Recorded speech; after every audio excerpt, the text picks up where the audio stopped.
Hello and welcome everybody to, I think, considering that we concentrate on Talk Health, our heritage and one of our big audience things is skin. We haven't done loads of webinars on skin. So we tried to do one a couple of weeks ago and then we had a bit of a problem with Zoom. But so this is really, I think this is probably only our second one dealing particularly with skin. And I'm very pleased to introduce Dr. Adil Sheraz. Are you a doctor or you are a mister? A doctor. Both.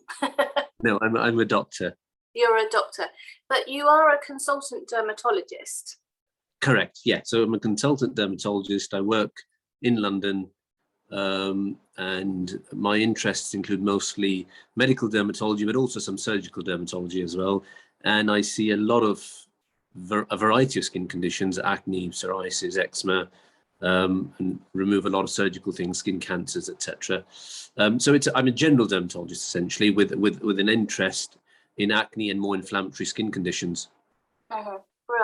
So, but before we get going, Adil, what would be good is I just want to say that you've come via British Skin Foundation, and so everybody who knows us knows how we work very closely with the British Skin Foundation, which Talk Health is very proud to partner with them because they have been so supportive of all of our members who are interested in skin.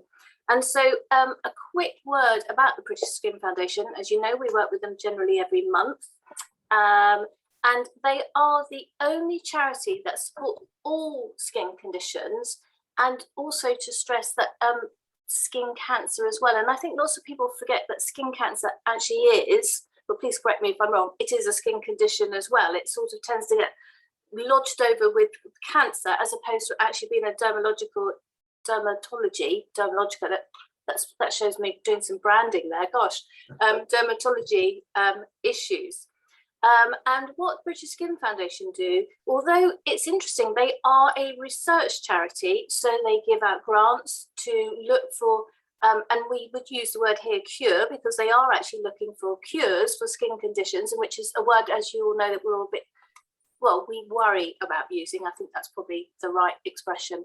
But they do actively go and look out for, do a lot on research. But for a research company, a charity rather, they are so supportive of patients, and all I can do is say how great we all think they are. They're all such nice people. So I hope you get the opportunity to see them. And I think Adil has just disappeared on us. So hopefully, hopefully he will come back. We very rarely actually go and try and raise money for charities as such, and what we like to do is we signpost you off to the charity and hope that you can show your support. And we do actually have, where we are promoting the clinic, I think you're upside down, Adil. That's it. Let's try again. Is that better? Yeah, I was just very quickly, I was just rounding off. I was actually doing the crucial bit about fundraising for the British Skin Foundation, but just to point out that we do have a link on the website, which we very rarely ever do, but there is a link there that if you feel that the information that they offer to you and you is worthwhile, which we know it is, then please do have a look at that link. Go onto their website and have a read.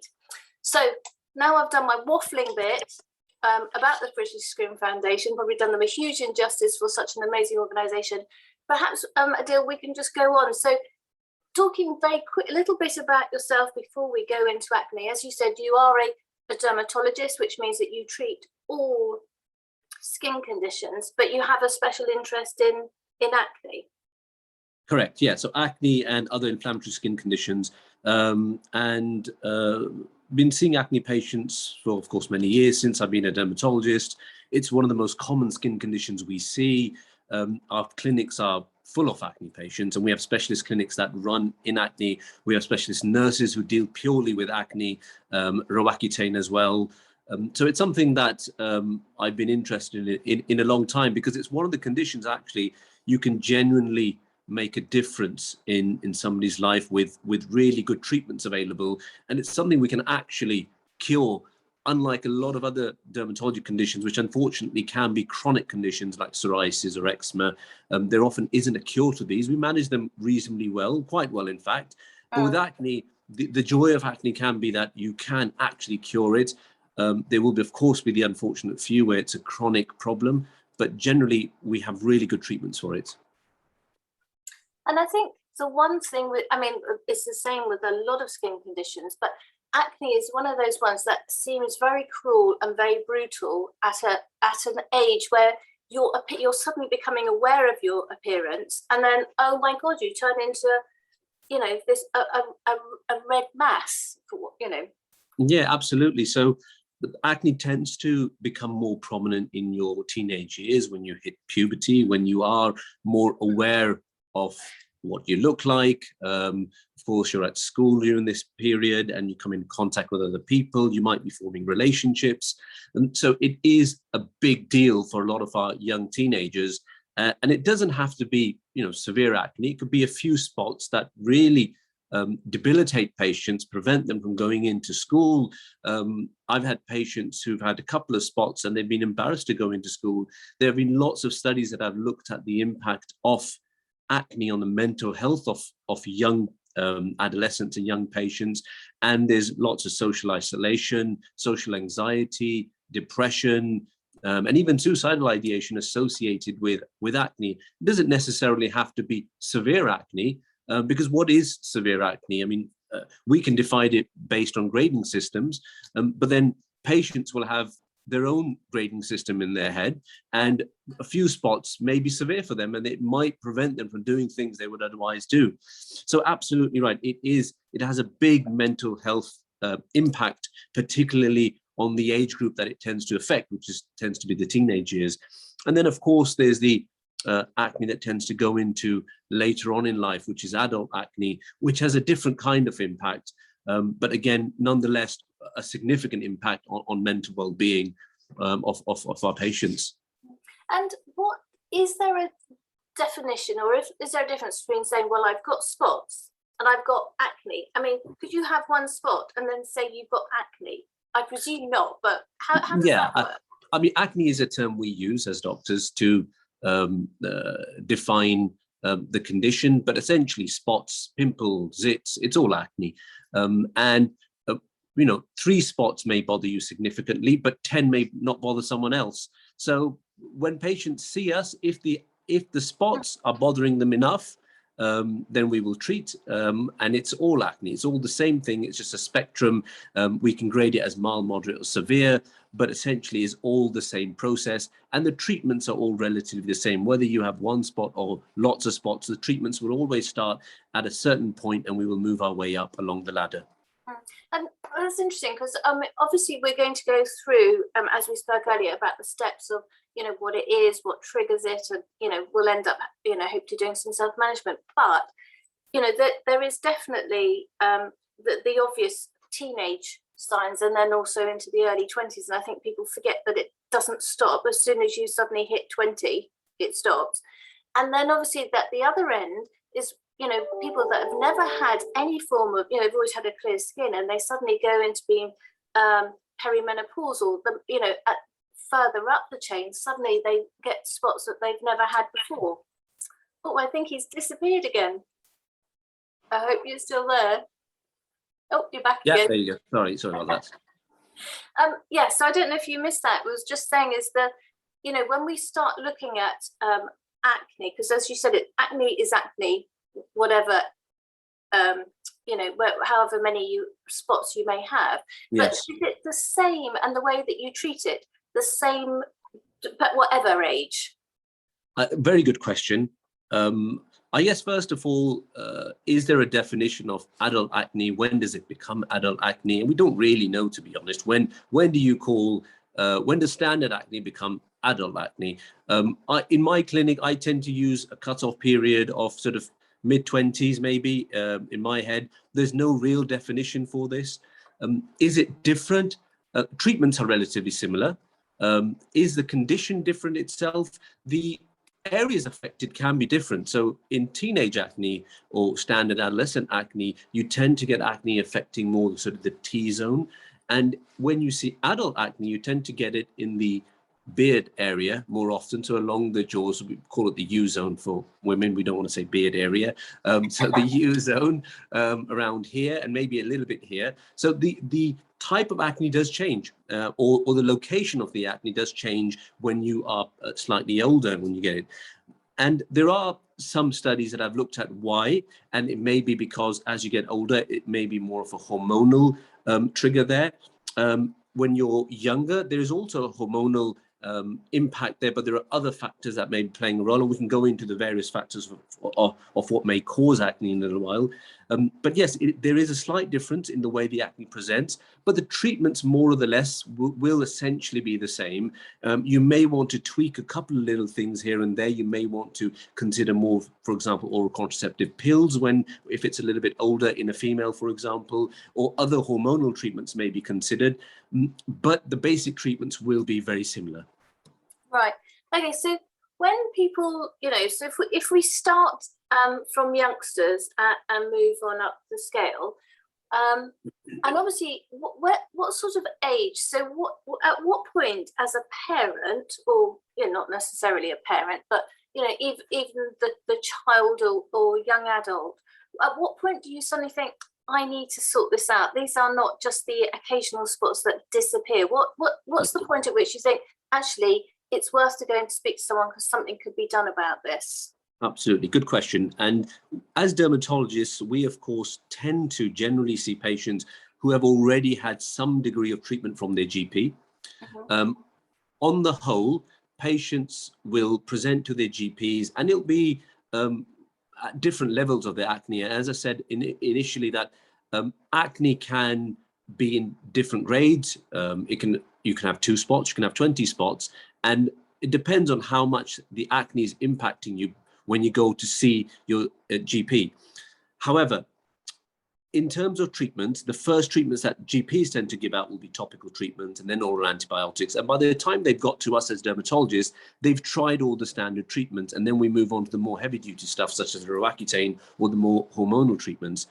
But essentially, when do you want to see a dermatologist? Number one, or when do you want to see a doctor? Number one, when the acne is having an impact on your lifestyle, on your mood, for example. If you are anxious because of it, if you are not doing things that you may otherwise do. So from a mental health point of view, that's one reason why you might want to get your acne looked at. Secondly, if you are getting large nodules that are painful, red, inflamed, sore, you may want to see someone. And if you are getting scarring, then you almost definitely want to see someone, because the quicker you treat the painful red nodules, the less scarring you will get. And scarring, remember, is permanent. So there are, of course, some cosmetic treatments that will reduce the appearance of scars, but generally scars are for life. So you want to prevent those scars early. Another reason why you might want to see a doctor early is if you know that your parents have had severe acne, and if you can see scars in your parents, then that may be an indication that your acne may go down that route. So you want to, again, maybe get intervention early on rather than waiting to develop the larger nodules or cysts, which will then eventually form scars. So have a look at your family history, have a look how it makes you feel. Is it scarring? Is it inflammatory? And any of those questions, yes, then go and see a doctor. So just very quickly on the scarring, is scarring caused because you've actually touched or picked the spot, or does scarring happen naturally anyway? So if you get a large inflammatory nodule, which is a large, big red spot, if it's there for long enough, it will cause enough inflammation to just form a scar by itself. You don't necessarily have to pick at it. You don't have to do anything to it. It will scar by itself. However, if you do pick at it or squeeze it or try to do anything to reduce the appearance, apply toothpaste or something, which a lot of people do. So if you do any of these, all you will end up doing is irritating it further, and you will just bring that scar on a lot quicker. Or you may bring on a scar which may not have formed a scar. So a lesion may not have formed a scar, but you will create a scar by picking at it or squeezing it. So we always advise our patients, as much as tempting as it is, not to pick, or squeeze spots, because that will cause inflammation and it will be more likely that you will form a scar at the site. But yes, you don't have to pick or rub or squeeze a spot. Some of them, a lot of them will scar just by themselves, which is why it's important to get early treatment. And then very quickly going back to that toothpaste thing, because I think we've all heard that. Does it work? No, no, it doesn't. So we've had lots of people who apply toothpaste, and essentially the reason is because they want to dry it out. Yeah. But toothpaste contain lots of abrasive materials, and that will almost definitely further damage the skin. And it might temporarily dry it out, but it will damage the skin, and it may result in further inflammation, which will then give you a worse scar in the long run. So you don't want to be applying toothpaste. Only use the things that have been recommended by your doctor or your dermatologist. And I've had stories and lots of other things being applied to scars. I did a piece for a newspaper a long time ago where we looked into a variety of things people use for scars, and they included things like apple cider vinegar, toothpaste, urine as well. And of course, there's no evidence to back any of this up. But people will use these products to try and reduce scars, and none of them have any good backing in research to say they'll work. I think they do urine on the back of animal sores, don't they? I think that might be where that comes from. Possibly. I think it may be something to do with the ammonia content, but who knows? I don't know. Okay, so once you go to your doctor and they've tried some standard they'll do the atopic side of it. So going on to, I know I'm leaping forward onto Roaccutane, and I don't know if it's appropriate, but would a doctor prescribe that, or really would they send, because presumably that's the last form of defense, that's the heavy duty stuff. Yes. So in the UK, the general rule we tend to follow for treatment is you start off with your topical products, and there's lots of them. Some of them you can just buy over the counter. And you don't need prescriptions for them. So benzoyl peroxide, for example, a bit of salicylic acid, some strengths of azelaic acid, niacinamide. These can all be bought over the counter. And if you have mild acne, they may well work reasonably well for you. Particularly things like benzoyl peroxide are well recognized to work. They are irritant, but they work. And you can buy these over the counter without any issues. And there's various percentages. Mild acne, that'll do the trick. Anything beyond mild, and they're all safe. They're all absolutely safe. Yeah. Some will not be safe in pregnancy. Some will. So you need to consult your doctor to make sure which ones are safe if you're pregnant, for example. But generally, they're all safe. They're irritant. The main issue why people stop using topical products is because of the irritancy. And often the reason is that they are probably using it inappropriately. So they will use either too much, or they will start off trying to clear their spots and they'll use it too quickly.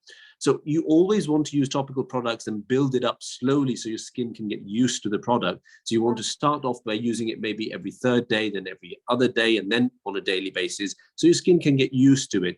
And almost any product you use on the skin, it will get used to it. You just have to take your time in building it up. And most of the people I see who give up on topicals, it's because they've just done it too quickly, they've got irritation, and they're given up. So don't give up, go slow. Use it slowly, build up slowly. It will often work for mild acne. Beyond mild acne, then you have moderate acne. So what is moderate acne? Moderate acne, I guess you could define as when you start getting spots that are maybe a little bit red, a little bit sore, and might be affecting the way you feel about yourself. So when you get moderate acne, then you want to move on to something a little bit more potent. Then you see your GP, and your GP can give you more prescription strength topical products, which may include topical retinoids, which are like the Roaccutane, but as creams or gels. They may give you topical antibiotics. They may give you specific topical washes. And again, these will work really well if you use them appropriately.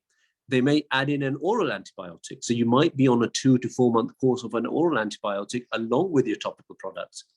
And then if those fail, then often the next port is to refer to a dermatologist.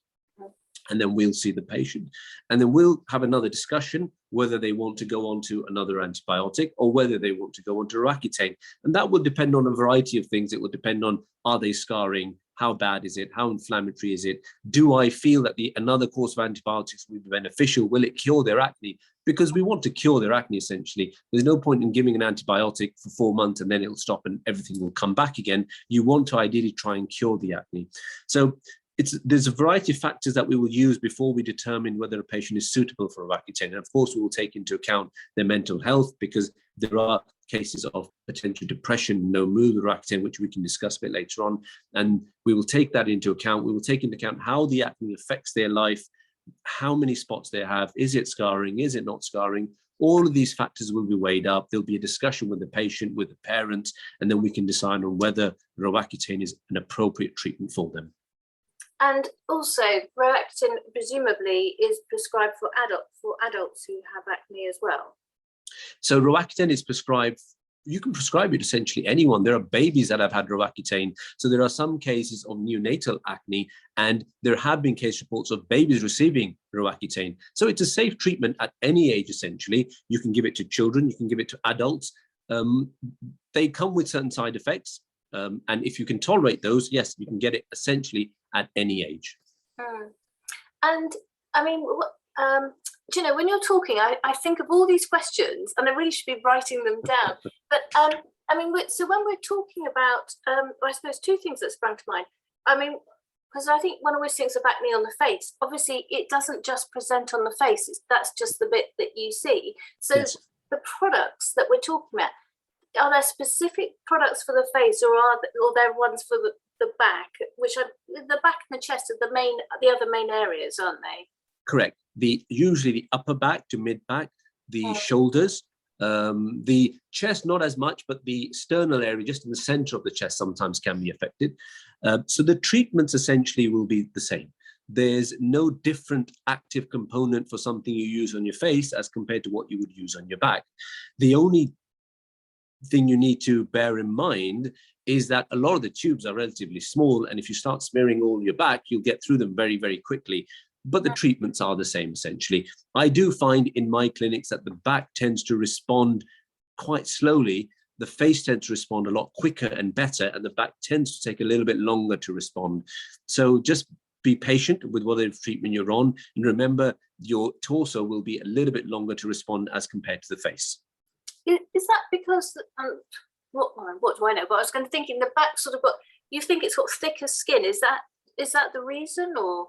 Not necessarily. It's just the face, the skin is, of course, as you say, different. The oil glands are different in the skin, and they're slightly different in the back of the chest. So it'll be a variety of factors, and there will be some factors that we don't really understand fully as to why some areas respond better than others. One of the things that I thought was it would be interesting to know is that, you know, you mentioned about curing and getting rid of acne. So if it comes up and you get rid of it, can it come back again? Does it come back again? Or? So with regards to relapse rates, now most people that I will put on Roaccutane for acne will have a relapse rate, i.e. the acne will come back after they stop, roughly in anything between 20 to 30% of patients. Right. Now, flipping that, of course, that means that 70 to 80% will get cured, which sounds quite good. With antibiotics, I find that if they go on antibiotics, the relapse rate is slightly higher. However, the best treatment for acne, moderate to severe, is definitely Roaccutane. I mean, there's no question about that. It's been proven in numerous studies, and not just studies, but clinically as well. What we see in our patients in our clinics, Roaccutane is the treatment of choice if you want to cure your skin of acne. But yes, there is a relapse rate, and that is roughly 20 to 30%.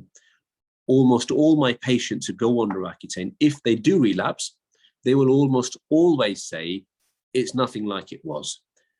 It's come back, but it's still a lot better than what it was. Almost all patients. Of course, you will get the odd patient where it'll come back the way it was, but that's not very common. So most patients are always thankful that they went on Roaccutane. It's often a big decision for them because there's a lot of, you know, you go online, you type into Google with Roaccutane, and lots of things come up: depression, suicide, bowel conditions, inflammatory bowel disease, Crohn's, ulcerative colitis. All these things come up online, and there are lots of studies that have looked into this, and there hasn't been any conclusive evidences yet.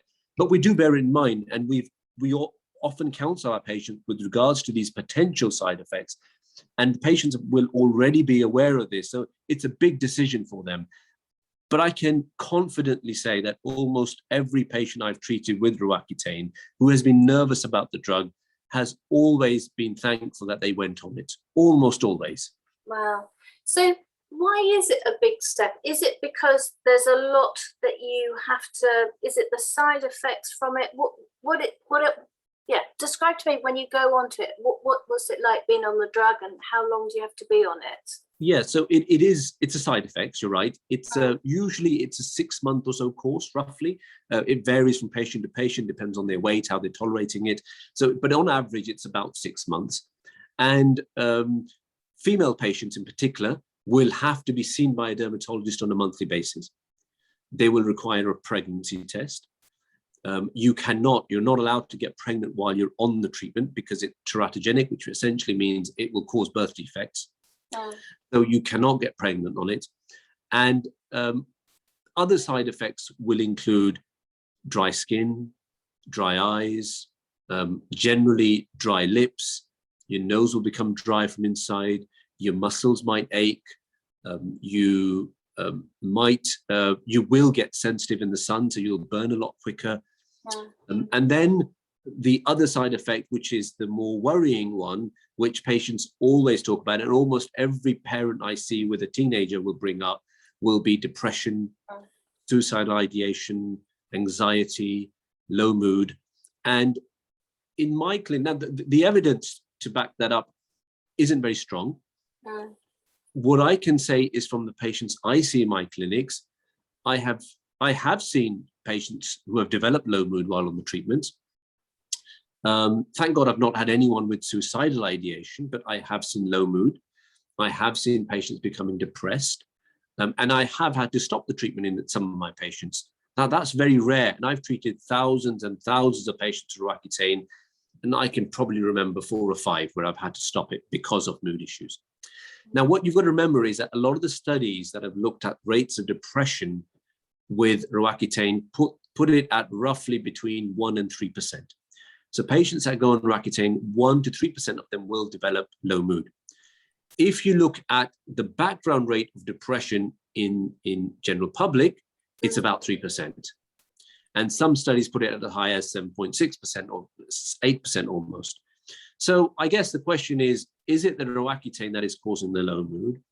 Or are these patients who would have had a low mood anyway, because there's a background risk of developing depression?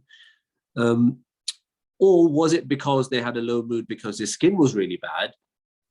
So there's lots of factors. And also, most of the patients that I've seen with a low mood are generally teenagers. Is it something else going on in their life? Is there a relationship issue? Are there school pressures? Is there a family issue? You just don't know. And there's lots of other factors. There's other confounding factors that may be involved in the low mood, and it may not be the drug. Saying that, we always counsel our patients regarding low mood. I will always say to my patients, if you notice your mood is changing, if you feel low, if you feel tearful for no obvious reason, if you feel that you are isolating yourself, or if the parents notice a change in the mood of their son or daughter, then they must inform us, and then we will take appropriate action. But on the whole, I tend not to see it. It's quite rare. It's something we always monitor. We always ask about. Every visit we will ask about their mood, but we tend not to come across it. Thank God we don't come across it that often. And as in most patients, actually, the converse happens, whereby patients' moods improve because their skin gets better. So they actually feel a lot better when they're on Roaccutane. And I mean, that's really positive news for so many people to hear you being so positive about it, because you're right, it's Roaccutane, depression, suicide, that's always the headlines. I don't know, I mean, that was definitely the headlines a few years ago. Is it still as much, or has it kind of calmed down? Well, it's funny you say that. I think yesterday the BBC published an article about a young girl who was on Roaccutane and who unfortunately committed suicide. And again, this has brought up the question about suicide, Roaccutane, depression. Now, what this will mean is that we will, of course, continue to question our patients with regards to these potential issues. It won't necessarily change my practice in that I won't be reducing the amount of Roaccutane I give, because I know it works. And I know that almost all patients I give it to are thankful, and it's a potential cure for a condition that can be extremely debilitating and a cause for anxiety and low mood in itself. So I will continue to give it, but essentially we will continue to counsel our patients with these potential risks of low mood and suicidal ideation, and we'll just have to be vigilant and make sure that this, one case here or there, that patient that I'm treating isn't that one case. We need to be really careful, and we'll continue to just counsel our patients. There needs to be more work done, and I think currently there is an undertaking looking at low mood and suicide. In the UK, there are lots of, there is a study going on at the moment looking at rates and whether there's an actual link. Some studies say there is, some studies say there isn't. So I think we're still not at that stage where we can definitively say there's a link. But as I said, we always question our patients with regards to these potential risks, and we don't take Roaccutane lightly. It's a serious drug. It works. Patients are generally thankful.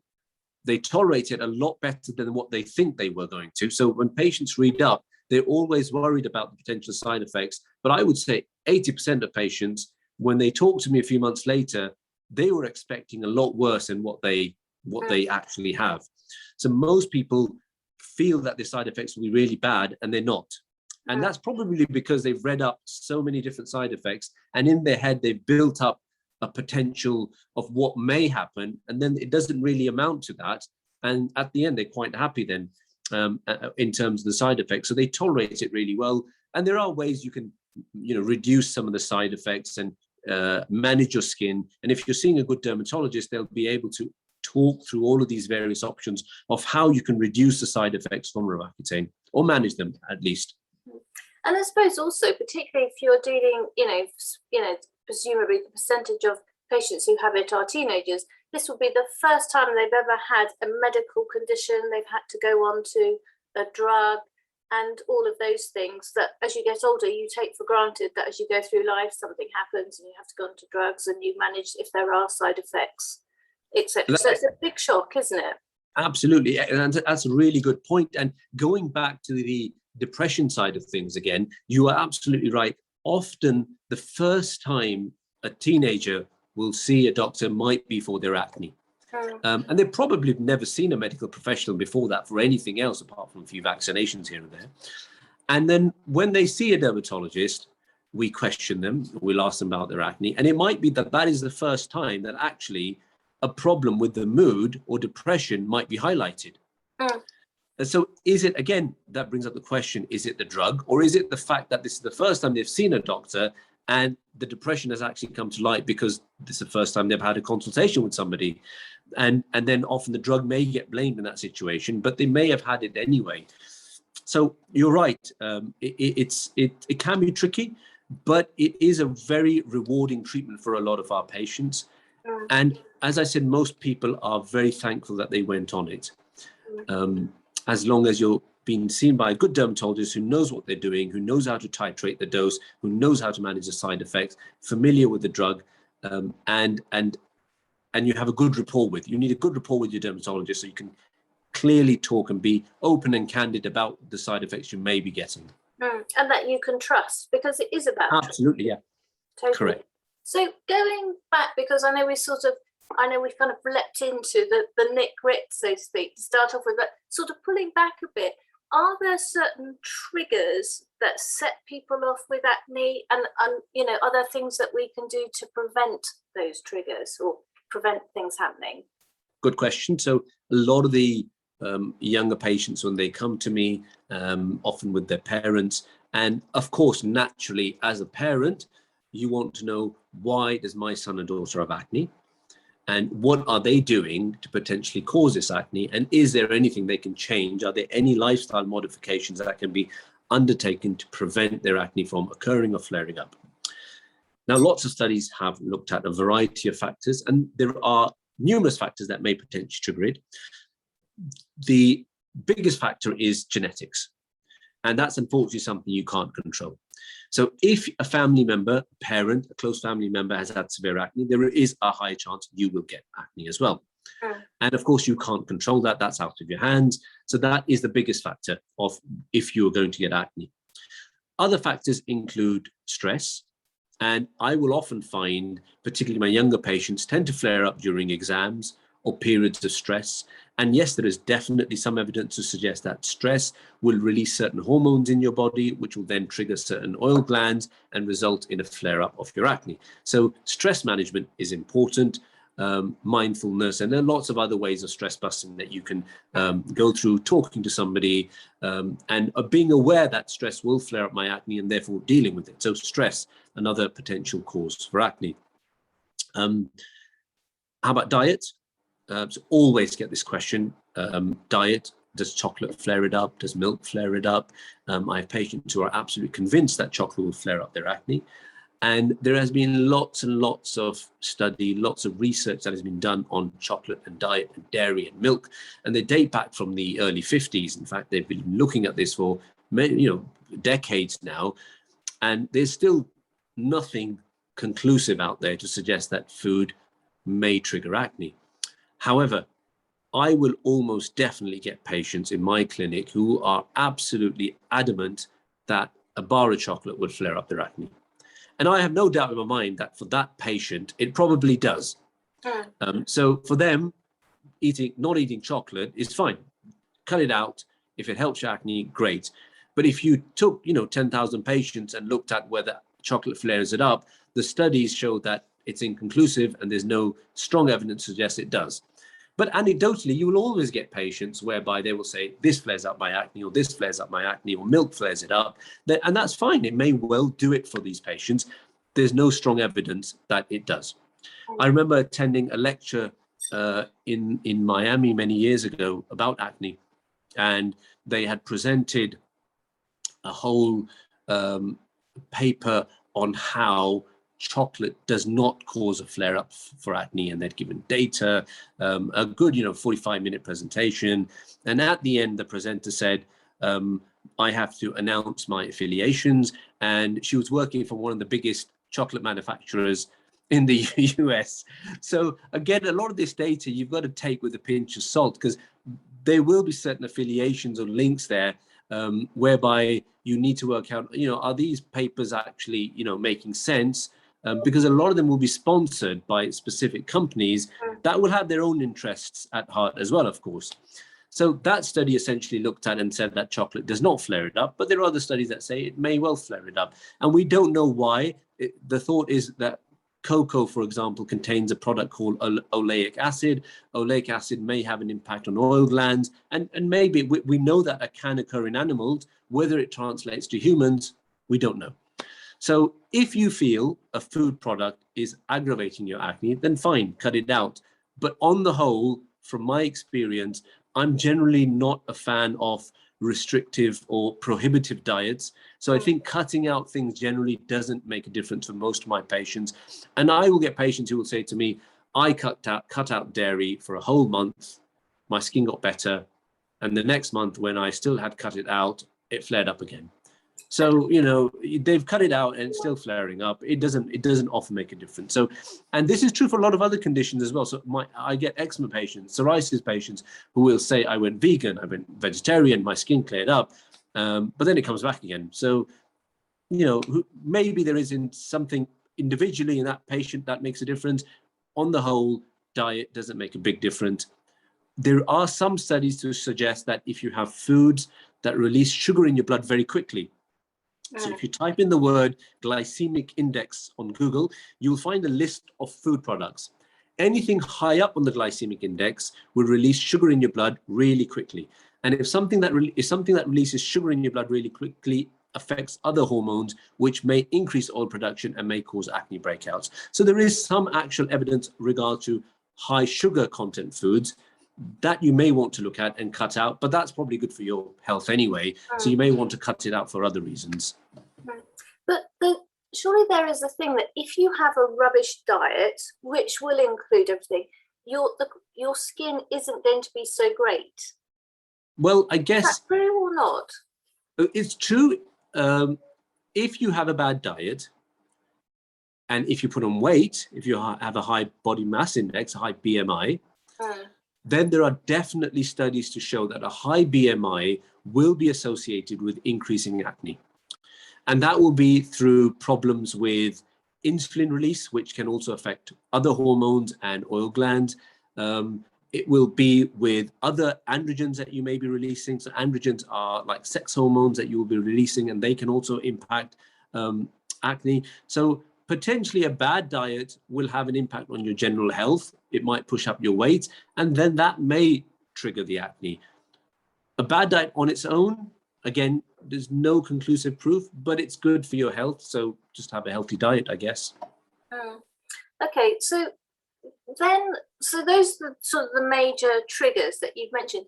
What are the things that we can do to improve our spots ourselves? So I guess dealing with the potential triggers in your life. So changing your diet if you feel that helps, having a healthy diet, and also reducing stress. All these factors will make a difference. Other factors that you could potentially look at would be how you are dealing with your skin itself. What are you doing with your skin? Are you applying really heavy makeup that may be clogging your pores? Are you applying specific creams that may be clogging your pores? So you need to look at the products you're using. And often patients will overcomplicate things. They're using too many things too often, mixing too many things up. It's always better to have a simplified skincare regime, reducing the products you put on your skin, giving your skin the time to breathe, reducing makeup if you can. And all of these factors will make a difference on how your skin feels and the breakouts you get. So for example, if you are one who has to wear makeup for work, and that's fine, you need to make sure that you wash it off at night properly, because you don't want any of that bacteria, dirt, etc. from the makeup remaining on the skin, which will then only cause to aggravate your skin. So you want to make sure you wash it off clearly with a good gentle cleanser, nothing that is too harsh, nothing that exfoliates your skin too much, because that will only damage the skin further. You may cause further inflammation. So you don't want to exfoliate too much. You want a gentle cleanser. You want to clearly take off your makeup, take off the dirt, take off the grime, the sweat that's built up throughout the day, and do that. Ideally, of course, you wash your face twice a day, once in the morning, once before you go to sleep. So it's a simple thing you can do. If you do get mild acne, maybe buy yourself a salicylic acid wash or a benzoyl peroxide wash, which we know work, and they work really well. Use those to wash your face with.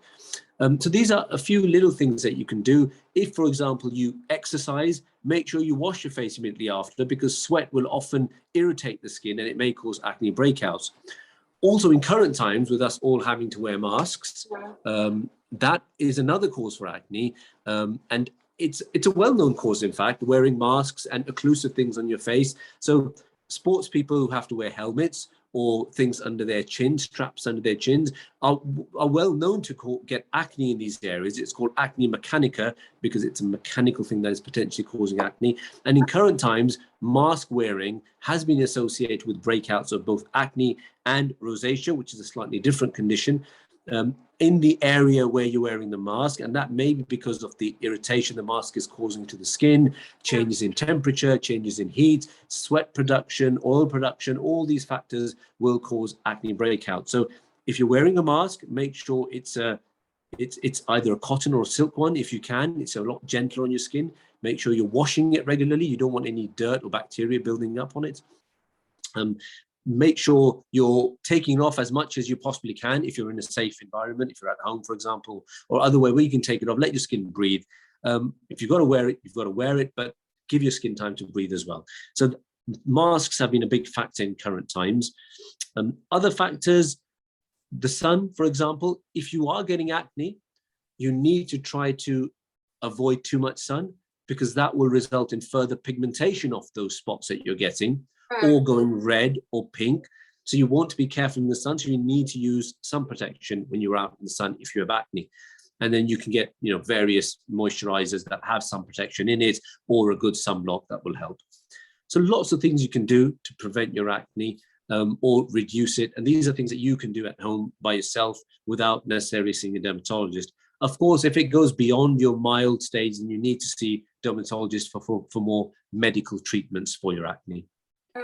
One of the, I don't know if you know the answer, but some, products, over-the-counter products, they say treat spots and some treat acne. And I know some of those products aren't allowed to write the word acne on. Is that because they haven't gone through the clinical whatever tests for it? Or so most of the products you will get for spots or pimples or acne are often considered as cosmetic products. And I think that sometimes is a bit of a, it's unfortunate that they're considered cosmetic, because then you lump acne as a cosmetic condition when it's not necessarily a cosmetic condition. It has a severe impact on patients' mood and mental health, and it can cause scarring and inflammation, pain, sore areas. So actually, it's not a cosmetic condition, it is a medical condition. And a lot of these products are put into the cosmetic section. So in your head, you're thinking this is a cosmetic condition. But you're right, there's lots of products that are labeled non-comedogenic, which means that they don't block the pores, or these are good for spots, they're good for pimples, and there may be some data behind it in terms of whether it works or not. If it works for you, great. But often if you have anything beyond mild or moderate acne, you will need to see a dermatologist, because those topical products will not be enough. And in terms of spot treatment, I tend not to generally advocate individual spot treatment. The treatments we tend to give are field treatments. You want to treat equally everywhere. Spot treatments tend not to work very well, and they often can irritate the spots. Right. One of the things that you said earlier, which I thought was a really good point, and it never crossed my mind, and I suppose it's the same with because I use retinol, because that's apparently what everybody swears, but I'm still waiting for the miracle to happen. But it's with retinol, they're very clear about you build it up because it's so strong. And Yes. I'm not that I can really remember from when I was younger with acne, but that sort of thing about you just get the product, you just go and put it on your face. I can't remember ever reading anything about you need to build it up. Yeah. And I can see why if you go hell for leather straight away, you get a very bad reaction. It puts you off, and then you're back to square one again. Yeah, absolutely. So retinol, or the active component which we prescribe as dermatologists, is called tretinoin, and that is a lot more active than retinol is, which you can buy over the counter. And retinol comes at various percentages that you can buy over the counter, and they'll have different strengths, different levels of function, different levels of irritation on the skin as well. What you've got to remember is that any topical product you use, you need to use it daily. And if you can't use it daily, then you need to reduce the strength. It's better to use something that is slightly weaker but use it daily than use something that is stronger but use it now and again. So you've got to have a daily skin regime, and that will be the best for you. And you need to find the right strength of product to use for your skin. Now, dermatologists, we will prescribe tretinoins or adapalene, which is a different type of retinoid. And these treatments are proven to work for a variety of conditions: acne, pigmentation, helping with early wrinkle formation, helping with long-term sun damage. So they are proven to work. It's actually one of the very few things topically that has such a good backing and research backing that it does do what it says on the tin. It works. You've got to use it regularly, however. And you will find that if you get a prescription strength tretinoin from your dermatologist, it will work better, and it will probably be a lot cheaper as well, because a lot of the products you buy over the counter, they're obviously by companies, and they will push up the prices because they can, and people would buy it. But if you get it from a dermatologist, it'll be a lot cheaper, and it probably will work better for you, as long as you get the right strength for you and you're doing it every day. And the important thing about retinol is you use it at night, or a tretinoin, always use it at night, and always use sunblock during the day. Always. Otherwise, there's not much point in using it. I know this is a very vain question, but would a dermatologist say, because obviously I take it for wrinkles, as do all of people of my age, and and absolutely, certainly, you think the more you spend on the product, the better it's going to be, which we do know is not necessarily the case. But would you go to could you go to a dermatologist because you're worried about wrinkles, or and get prescribed something like that, or does it? No, why not? Absolutely. I don't know. I'm thinking about it now. Yeah, absolutely. You can go to the dermatologist and get prescribed, and lots of dermatologists will do that. That's absolutely fine. It's a very good treatment. It's a recognized treatment. It works. So most dermatologists will be more than happy to prescribe you a strength that will work for you, and use it regularly. With retinols, as you say, the more expensive products don't necessarily work better. What you're paying for is the brand, the packaging, maybe the smell, and what it feels like. And maybe that's fine for you. Maybe you want a product that feels good on your skin, even if it works the same as something else that doesn't feel as good. Maybe you want a product that sinks in better, feels better, and you want to pay more, and nothing wrong with that. That's absolutely fine. But you're probably paying for exactly the same active ingredient that you will get in a £10 product compared to a £60 or £70 product. Yeah, but as you said, at the end of the day, if it makes you feel better, and if we are just talking purely about wrinkles, if you feel, we're all going to get them, whether we like it or not. And it's actually, you're lucky if you've got a wrinkle because you're getting older. So the alternative is different. But I would ask people to please, if you've got questions, please start posting them now. And just before we go on, because I've got a couple of questions that were posted in earlier, but one of the things for people that we haven't mentioned are people that are going into the menopause, they're perimenopausal, or they are menopausal, and suddenly they experience spots. I mean, and I think, when you're going into the menopause, it's traumatic, to say the least, to start with, let alone, you're thinking you're getting older and suddenly your skin suddenly outbreaks. Is there anything that you would recommend for those ladies? I think it is, you're right, it's very stressful. I mean, you think you've done it all, you've gone through your teenage years, everything's fine, and then suddenly you break out acne, which you shouldn't be getting when you're perimenopausal, really. But we do see that now and again. Sometimes it's confused for other conditions. So some people will get something else, like a perioral dermatitis, which isn't actually acne, slightly different. Or they may be getting other conditions that they will be confusing with acne. So I guess it's important to, first of all, see a dermatologist, get the right diagnosis. And if it is bad enough, then the treatments essentially remain the same. You can still try your benzoyl peroxide washes. You can still try your salicylic acid washes, which you can buy over the counter. And you can see a GP who will be able to give you more medical products like topical antibiotics or oral antibiotics. The treatments essentially remain the same. And if it's really, really bad, see a dermatologist who can give you Roaccutane. And we can do that again. It doesn't, the age is not really a factor of when or when you can't have the drug. The treatments remain the same, but start off with the same products topically over the counter that you can buy, and give those a go first. And you will find often that it may well work. No, I think that is really reassuring to know that there are various stages that you can go to. Right, we have had a question in up here. What would you recommend for dealing with acne and resulting scars on black skin? Really good question.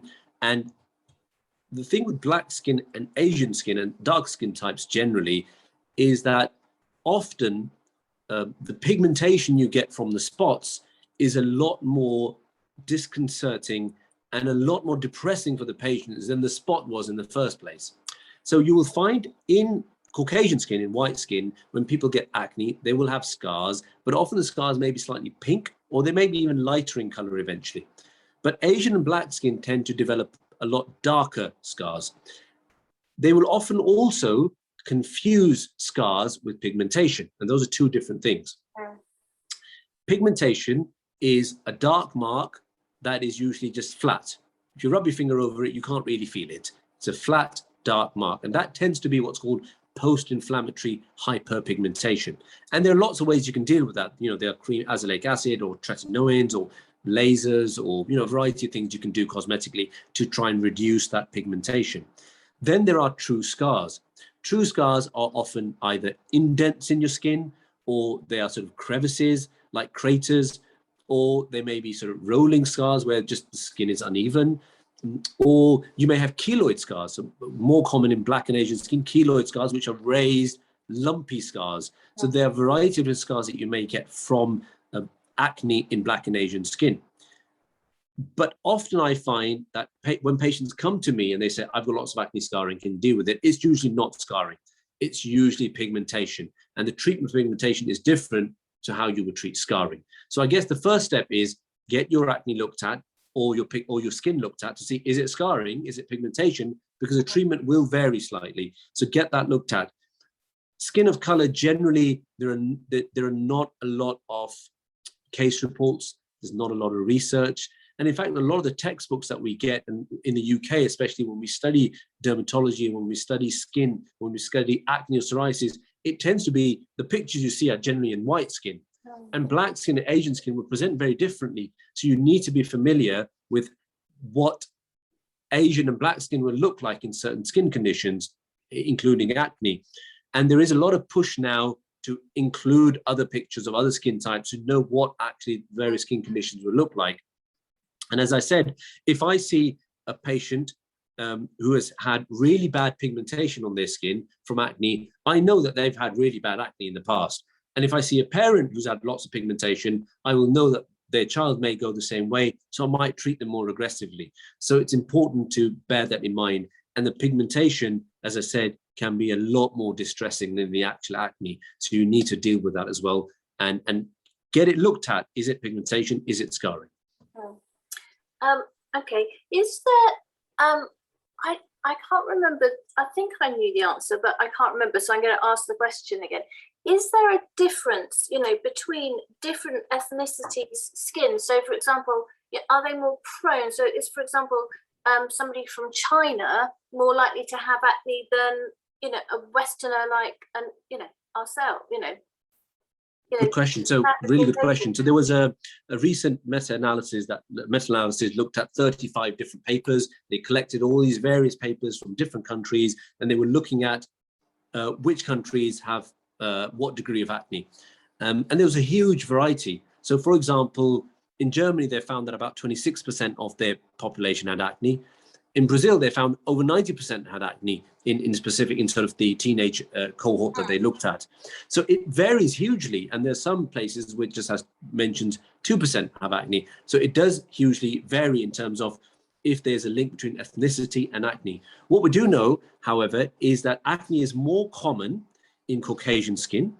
However, if you are Black or Asian, you have a much higher chance of getting severe acne. So mild to moderate acne tends to be more common in white skin, and severe acne is more common in Black and Asian skin. So if you are Black and Asian and you get acne, there's a higher chance that you will get the severe form of that condition. So you need to, again, maybe get treatment early. Okay, let me just have a quick look at the questions I had in before. I had a chocolate question, but I think we've answered that one. And I'm quite happy with the answer, i.e. is conclusive. Best treatments, I think we've covered that one as well. And scars, the way to treat, well, you've just mentioned scarring. And so there are a lot of, I think it depends on the scar you've got, which then focuses on the treatment. So some of the scars, if they're relatively flat, you could just try tretinoin, and that will remodel the skin to some degree, and that does help. You could try, so if you've got a deep scar, you may need surgical treatment. So procedures such as subcisions, whereby you go under the scar, you loosen it, and then you allow it to come back up, that may be required. You have microneedling, which is a sort of pen device that goes over the skin, and it sort of evens out the texture of the skin, allows new collagen formation. So again, it depends on the type of scar you have. If you have keloid scars, which are the bumpy raised scars, you may want to inject them with some steroids to flatten them. So lots of different treatments depending on the type of scar you have. And often what we will do is we will mix and match lots of different methods to give the patient the best result, because you won't always have the same scar everywhere. You might have a variety of different scars, and they will all need slightly different modalities of treatments. Thank you. Well, we've run out of time. I tell you, it does always go so quickly. It does, doesn't it? But, yeah. I've learned so much, and I'm definitely going to make sure that we write up this webinar as well for some articles, because you've told us some really good sort of facts and figures and ideas, which is great. So thank you. But what has surprised me is how much research still needs to be done in acne. So, which then obviously leads neatly into the British Skin Foundation. Is let's support the British Skin Foundation to hopefully go and have a look at acne.